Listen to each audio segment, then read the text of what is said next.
você já parou para se perguntar como é que você caminha? Como é que você tá ali só topando no chão e você consegue ir para frente? Véi, fica aqui agora para entender um pouco sobre força de atrito com Sukita.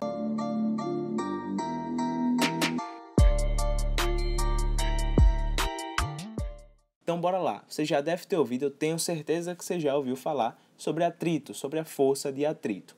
Mas o que é isso? De onde ela aparece? Alguns ficam falando, a força de atrito é mal, viu? Não vá com a força, não ande com a força de atrito não, que ela é meio chata, ela fica contra todo mundo lá. Mas calma, bora entender de fato quem é esse carinha na física. Vem cá, a força de atrito, por exemplo, quando eu tenho um bloquinho meio que escorregando aqui para a direita, ó, botar um bloquinho nessa situação inicial escorregando aqui para a direita, digamos, se eu puxo ela aqui com a força F, o que é que surge? Surge uma força contrária ao movimento, surge uma força contrária à tendência de movimento e ela é chamada de Fat. Fat não, né? Fat é apelido. Na verdade é a força de atrito, mas como a gente é mais íntimo aqui, bora chamar de Fat. Beleza? Então, por que é que essa força de atrito fica surgindo? De onde é que surge? Se eu pegar um zoom aqui e ampliar essa partezinha aqui, olha o que a gente pode ver. Essa minha quinazinha, eu desenhei o bloquinho da gente de vermelho e o chão de azul. Então, ó, se a gente for lá a nível microscópico mesmo, for investigar essa causa bem de perto, há irregularidades. Existem irregularidades tanto na superfície do nosso bloquinho quanto na superfície do chão. Então é isso que a gente vê, a superfície bem irregular, a superfície cheia de dentinhos. Lembre que isso daqui é a nível bem microscópico, viu? Então, essa tendência de movimento faz com que esses dentinhos fiquem meio que se arranhando e aí surge uma força. Essas forcinhas aqui trocadas entre essas partezinhas aqui acabam gerando uma força para cá chamada de Fat, como a gente viu. Então, entende? Às vezes a gente desenha o bloquinho aqui todo bonitinho, todo liso, mas o que acontece mesmo lá a fundo é isso daqui. É algo bem irregular, é uma superfície bem irregular, que por essa interação meio chata entre eles aqui, acaba gerando uma força de atrito. Quando eu estou tentando ir aqui para a direita, ela aparece aqui para a esquerda. Então é isso que acontece. Beleza, entendemos essa condição da força de atrito, entendemos essa existência da força de atrito lá a nível microscópico, mas aqui no geral, aqui no dia a dia, quando eu bato o olho e digo, ó, ali deve estar havendo força de atrito. Quais são as condições de existência da força de atrito? Ó, as duas condições muito importantes para que exista a força de atrito. Primeiro é que a gente tenha contato. Então, não vai existir uma força de atrito via Wi-Fi, beleza? Precisa ter contato. Se eu tenho, por exemplo, esse corpinho aqui sofrendo uma força de atrito quando tenta descer aqui, então eu puxo ele para cá com a força F e surge um Fat aqui, eu garanto a existência desse Fat porque eu tenho um contato entre o meu bloquinho e a minha superfície. O que é que caracteriza esse contato? Essa força normal, não é? Entre o bloquinho e a superfície em que ele está ali tentando escorregar. Então, beleza. Garanti o contato e eu preciso ter tendência de movimento. Então, se o cara está lá em repouso, ninguém está mexendo nele, não tem nenhuma outra força agindo nele, não tem como ter meu atrito. Então, para que eu tenha atrito, ó, botei meu bloquinho aqui parado, sem ninguém mexendo com ele. Beleza? A partir do momento que eu coloco uma força aqui nele, aqui para o lado, que eu faço, ei, cara, venha para aqui para a direita, aí sim, quando surge essa tendência de movimento, quando esse cara quer vir para aqui para a direita, aí sim, chega a força de atrito e diz, espera aí, não vai ser tão fácil assim não, vou botar você para o lado contrário, fica aqui. E isso causado por aquelas irregularidades que a gente viu. Então pronto, já entendemos a causa dele, as condições para que ele exista, mas bora ver uns exemplos do nosso dia a dia, bora ver algumas coisas para deixar mais claro ainda a força de atrito. Achou que eu não ia falar do pé, né? Então tá aqui, como é que a gente anda? Ó, quando a gente tá caminhando, nosso pé faz uma força lá no chão E essa força é justamente uma força de atrito. Por quê? É uma força que tem contato e ela meio que se opõe à tendência de movimento. Meu pé faz essa força no chão e o chão devolve essa força no meu pé e faz com que a gente ande para frente, beleza? Só para mostrar, aqui é um exemplo de força de atrito, essa força que a gente faz ao caminhar. Beleza, bora para situações mais específicas que vão aparecer nas questões. Um bloquinho aqui. Se eu puxo esse meu bloquinho aqui, por exemplo, ele está sofrendo ação do peso aqui, e se eu tiver um plano inclinado com angulação θ, aqui eu tenho meu P seno θ. Aqui a gente vai ter nossa normal, garantido o contato, nosso P cosseno θ. Beleza, nessa direção aqui do movimento, ele tem a tendência de se movimentar aqui para baixo.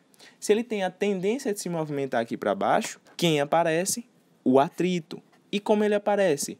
Contrário, sempre contra a tendência de movimento. Vê aqui agora, digamos que esse caminhão aqui começou a acelerar. Então, esse caminhão está acelerando para cá. À medida que esse caminhão acelera, imagine, se você está aqui em cima e ele acelera de vez, sua tendência é ficar, sua tendência é escorregar para cá. Se sua tendência é escorregar para cá, o que é que vai acontecer? A força de atrito vai aparecer aqui para a direita. Então, muito cuidado, Tanto o caminhão quanto o bloquinho estão indo para a direita e, nesse caso, a força de atrito vai estar na mesma direção do movimento desse bloquinho. Mas ele se opõe aonde? A tendência de movimento desse bloco que é para aqui, para a esquerda. Lembra, imagine, se você estiver aqui em cima e o caminhão arrastar, sua tendência é ficar, é escorregar até cair do caminhão. Chegou um ponto bem importante agora. Não copie, não. Lembre que eu deixei tudo certinho aqui no PDF aqui embaixo, mas eu quero que você preste bem atenção aqui agora. Vamos diferenciar o atrito cinético e o estático. Ah, mas que é isso? E tem isso? Tem. Preste atenção aqui agora que você vai entender de vez. Sabe quando você está lá tentando empurrar, por exemplo, um sofá? Você tenta empurrar um sofá. Logo no início, é bem difícil. Você tem que fazer uma força mas muito grande para tirar aquele sofá do lugar. A partir do momento que você tira aquele sofá do lugar, fica bem mais leve. Você já consegue empurrar ele com bem menos força, isso porque ele já ganhou velocidade, ele já ganhou movimento. Isso está relacionado ao FAT, a força de atrito cinética e estática. O que isso quer dizer? Vê só, a força de atrito cinética vai ser constante, enquanto a força de atrito estática, o FAT estático, ela depende da força que a gente está aplicando. Ah, não estou entendendo isso. Então, calma lá. Vê, eu vou começar a aplicar uma força aqui para a direita no nosso bloquinho. Lembre que aqui eu também tenho força normal e peso, mas vamos analisar só a tendência de movimento aqui no eixo X, digamos assim. Então, eu vou aplicar uma força F para a direita, logo vai surgir uma força de atrito, um FAT, aqui para a esquerda, contra a tendência de movimento. Beleza? Se eu começar aqui fazendo uma força F de 5 newtons, o que é que vai acontecer? Meu corpo ainda vai ficar parado. Meu corpo ficou parado porque o FAT respondeu com 5 newtons. Aqui eu já deixei um 25 aqui. Por que eu já deixei esse 25 aqui? Foi uma observação. Digamos aqui, nesse exemplo foi uma observação. Até 25 newtons eu consigo puxar sem que meu corpo saia daqui. Quando eu passo de 25 newtons, ele começa a andar. Beleza? Então, bora entender o que é que acontece. Se eu faço agora a minha força de 10 newtons, o que é que o FAT vai responder? Vai responder com 10 newtons também. Não tem como esse FAT, que é o estático, já que ele está parado, tem um valor fixo lá. Até porque, se eu faço uma força de 10, ele tem que responder com 10, que é para deixar ele parado, em equilíbrio. Se o FAT fosse maior, ele iria sair andando sozinho. Então, se eu boto aqui uma força de 20 newtons, o FAT vai responder com 20. Se eu boto uma força de 25, o meu FAT vai responder com 25. Mas o que é que acontece agora? Agora a gente pode mostrar experimentalmente lá que depois que eu passei aqui desse nosso exemplo com 25, o que é que acontece? O meu bloquinho começa a se mover. E aí eu já saio do meu atrito estático e vou para o meu atrito cinético. Mas foi o que a gente falou, que o atrito cinético era constante. Era constante e ele vai ser maior ou menor que o atrito estático. A gente chama o coeficiente do atrito estático é maior que o coeficiente do atrito cinético. Ó. Beleza? Isso por quê? Porque lembra que é bem mais difícil a gente empurrar um sofá com ele parado do que já com ele começando a andar. Então isso significa que logo depois que a gente faz o sofá começar a andar, essa força de atrito que até aqui era estática aqui, ele já começou a andar aqui. Então o atrito diminui. Então, por exemplo, aqui diminuiu para 16. Diminuiu para 16 quando a minha força passou de 25, sei lá, 25,01. Já vai para 16, já cai para 16, porque ele já começou a andar, entendeu? E aqui, se eu boto 30, o meu FAT continua cinético, ele continua andando. Então, ele vai para 16. Ah, agora eu estou entendendo aquilo que eu estava vendo lá no meu livro. E é isso mesmo que acontece. Bora pegar agora esse exemplo que a gente viu aqui, botando os numerozinhos no gráfico. E aí você vai entender tudo. Vê só. Graficamente, o que é que acontece? A gente vai colocando a força, vai colocando uma força de 5 newtons. Aí ele vai responder com quanto? Com 5. E a gente vai botando uma força maior, o FAT vai respondendo. Até que chega no limite. Aquele limite que a gente tinha estabelecido lá como sendo 25. Então, esse limite é chamado de FAT estático máximo. Então, existe um jeito da gente calcular a força de atrito estática? Existe, mas só a máxima. Então, o FAT estático máximo é a mesma coisa que o μ estático máximo vezes a normal. E foi aquele μ estático máximo que a gente disse que era maior que o μ cinético. Veja que a força normal está aqui no nosso equacionamento. Por quê? Porque a gente precisa que haja contato. Beleza. E o cinético? O cinético, ó, quando a gente está aqui aumentando, chega no FAT estático máximo, que era aqueles 25 da gente. Quando eu passo um pouquinho a força F que eu estou fazendo, o meu FAT e a minha força de atrito já cai para uma fase constante aqui. E essa parte constante dele é a força de atrito cinético. E essa força de atrito cinética aqui, ela é constante. Então, se minha questão me der o coeficiente de atrito cinético, eu consigo achar o FAT cinético. Beleza? Lembre, força de atrito estático, o bloquinho ainda está parado, começou a se mover, ele já age no FAT cinético. Uma coisa muito importante, bem rapidinho aqui para a gente frisar é, se a minha força de atrito, ó, se o FAT é μ vezes a normal, se a normal é uma força e é medida em newtons, e o FAT também é uma força e é medida em newtons, qual é a unidade do meu μ, do meu coeficiente de atrito? Isso mesmo, ele é adimensional.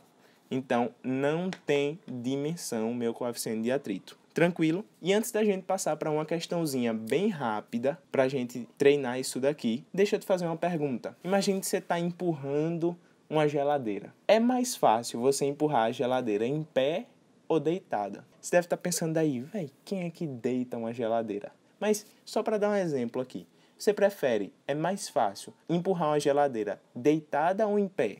Você sofre menos atrito ou você sofre mais atrito com ela deitada ou em pé? Pensou? Lembrou de alguma coisa que a gente falou aqui? Então é isso mesmo, vem cá. No caso da geladeira em pé, a gente teria pouca área aqui em contato com o solo em comparação com uma geladeira deitada, que teria bem mais área em contato. Beleza, mas a força de atrito que eu vou sentir aqui, o FAT que eu vou sentir aqui, vai ser o mesmo. Por quê? Porque a força de atrito não depende da área.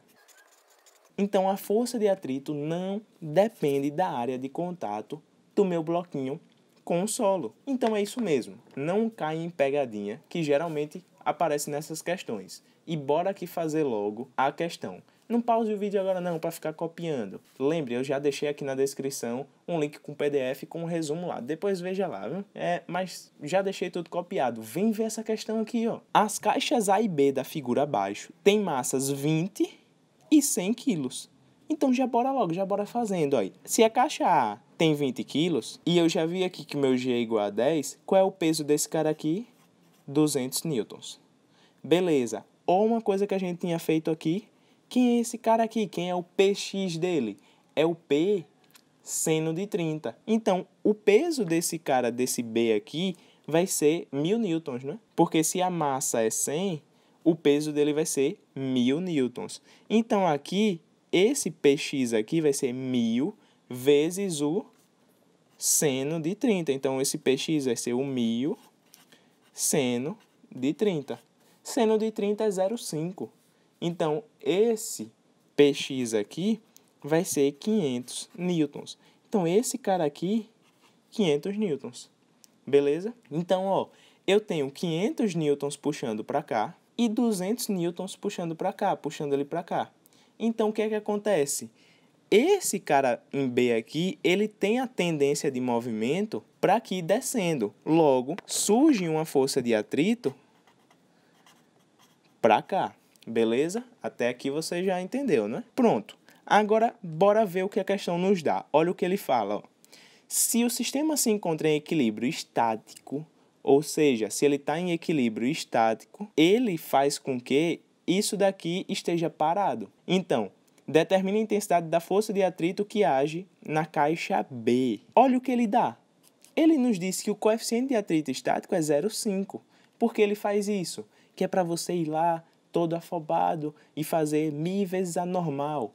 Vai errar. Lembra que o atrito estático você só calcula o máximo. Nesse caso aqui, será que é o máximo? Eu não sei. Então, se a questão aqui está impondo o meu equilíbrio, então, ó, eu tenho uma tração aqui para cima. Então, em A, no bloquinho A, ó, eu sei que tração é igual a 200 newtons. Porque já que ele está parado, ele está em equilíbrio, o somatório das forças é igual a zero, né? Eu não tenho aceleração. E para B aqui, ó, em B, é importante a gente organizar a questão aqui. Em B, o que é que eu tenho? Essa tração mais esse FAT ser igual aos 500 newtons. Só que quem é essa tração? Ó, essa tração são os 200 newtons. Então, 200 mais FAT é igual a 500. Então, esse FAT, que é um FAT estático, vai ser 300 newtons. E é esse cara aqui que é o correto.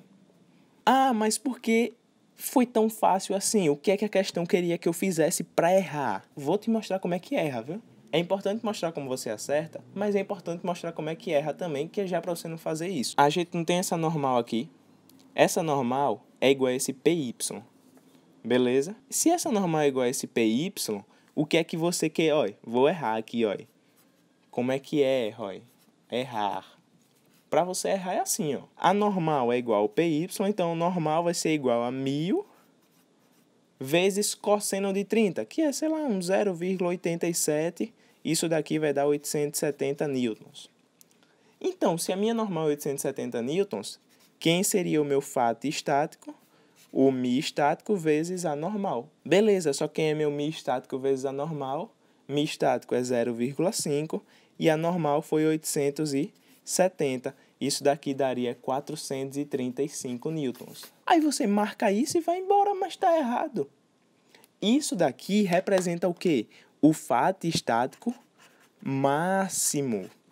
Ele não precisou usar o máximo, ele só está usando os 300. Então, essa é aquela situação de que você está, daquele exemplo da gente, que os 25 era o máximo. Você puxava com 10, o FAT era só os 10. Se você puxasse com 25, que era o máximo que você podia calcular, aí ele devolvia com 25. É a mesma coisa que nesse caso aqui. Se a gente fosse calcular o máximo, daria 435. Só que ele não está usando o máximo. Ele está usando um daqueles casos como se eu estivesse puxando com 5, ele respondesse com 5. Então, aqui ele puxou com 300, ele respondeu com 300. Então, tá entendendo como é a questão? Não é simples, mas a gente tem que saber como fazer. A gente já abriu os olhos. E você já está conseguindo ver, ó, passo a passo, com boa organização, como é que a gente chega lá, como é que a gente chega na resposta certa. E lembre, viu como acerta e aqui você vê como erra também, viu? Que é já para não seguir esse caminho.